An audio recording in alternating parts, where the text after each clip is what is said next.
ese nawe ujya ubona online business ari scam? Kubera ko utanga YouTube ukabura views ukabura followers, e-commerce ntibikunda, gukora online byaranze, ujya ubona nyine ari scam. Ubona abantu bose bavuga ko bakorera amafaranga online ariko wowe ujya ubona bidakunda. Ese biterwa n'iki? Muri ino video ngiye gusubiza icyo kibazo nifashishije phases 5 umuntu acamo kugira ngo abyaza umusaruro internet. Ntuze gucikwa kuko abantu benshi tugwa kuri phase ya kabiri, nazakaza kubabwira na phase zikurikiraho kugira ngo umuntu abe yizeye neza ko abyaza umusaruro internet.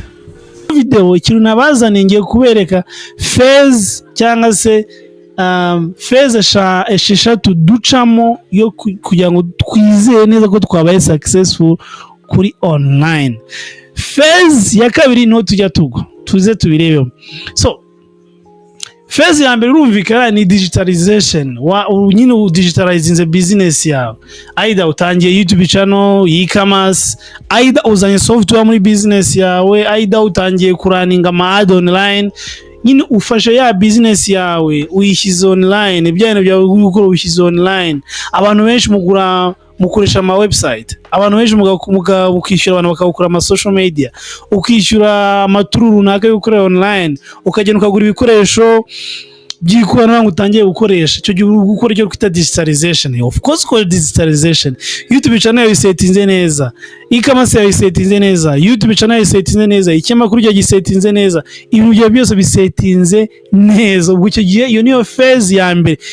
Ya mbere ni digitalization. Ukoze ibintu neza rwose bati wow. Website umuntu yareba akavuga ati kabisa. YouTube channel umuntu yareba akavuga ati wow. Ntuze ibintu byose ukora, iyi software yawe wazanye muri business yawe ikora neza cyane. So icyo gihe ukoze icyo twita digitalization. None imaze gukora digitalization, inshuti yanjye, tuzo tujya muri ya phase ya kabiri. Ariho twese tujya tugwayo twita deception, gutungurwa cyangwa gutenguha. Kinyarwanda kiza ni gutenguha. Phase ya kabiri ni deception. Urumva nyine mu gutangira nta bantu bakuzi, ari logarithm za online ntabwo ziba zikuza, ari logarithm ya YouTube ntabwo ibikuzi, ari abantu online ntabwo tutarakumenyera. Sometimes abantu tuba tukwita umuscam. YouTube yawe nimba ari YouTube utangiye ntabwo abantu baramenya, ntabwo baratangira kumenya, ntabwo barakwiyumvamo.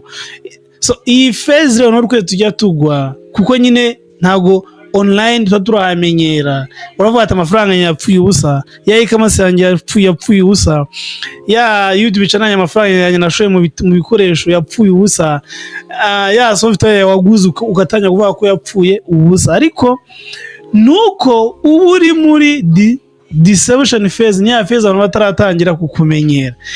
Nakubwiza ukuri, nimba waracitse intege, ujye umenya ko atari wowe wenyine. Buri muntu wese watangiye online, buri muntu wese watangiye gukorera kuri internet yaciye muri iyi phase. Iyi phase rero uyiciyemo, iyo uyihanganye ukayicamo, uhita kujya muri phase ya gatatu.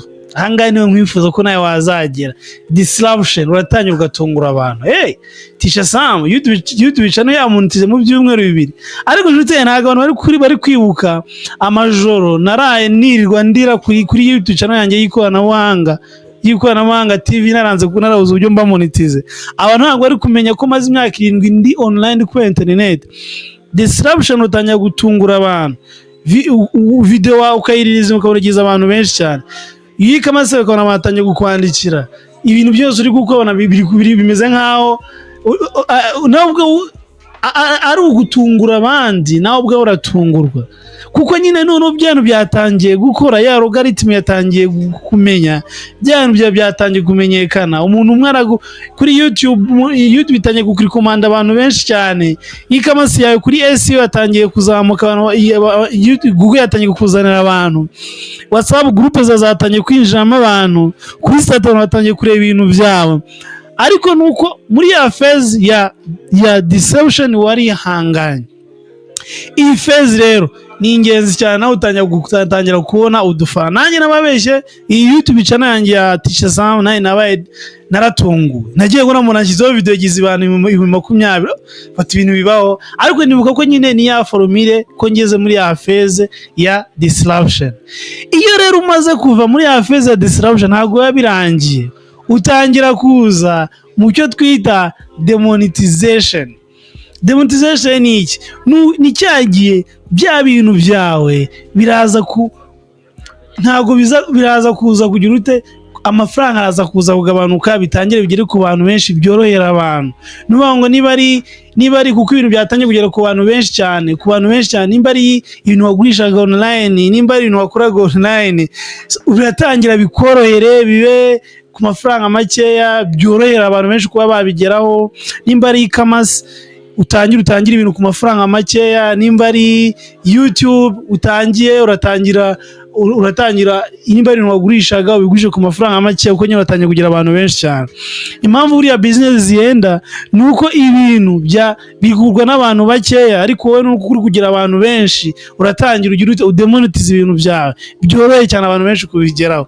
Iyo umaze kuva muri iyo phase ya demonetization, uza mu cyo twita dematerialization. Noneho bya bintu byawe bikura mu buryo bufatika. Nk'urugero, mwabonye ko nanjye kujya mbaha ama ebook, ni ukuvuga ngo bya bintu byawe ubikura mu buryo bufatika, ukanika ama ebook, ugafata ibintu byo bitandukanye byose ukabishyira mu buryo buri nk'iwe materiel, urumva, ugatangira ukagurisha bwa bumenyi bwawe, bya bintu byawe ukora, ugatangira ukabigurisha mu buryo budafatika, ku buryo wandika agatabo kamwe ukagaduplicatingamo ibintu byinshi cyane.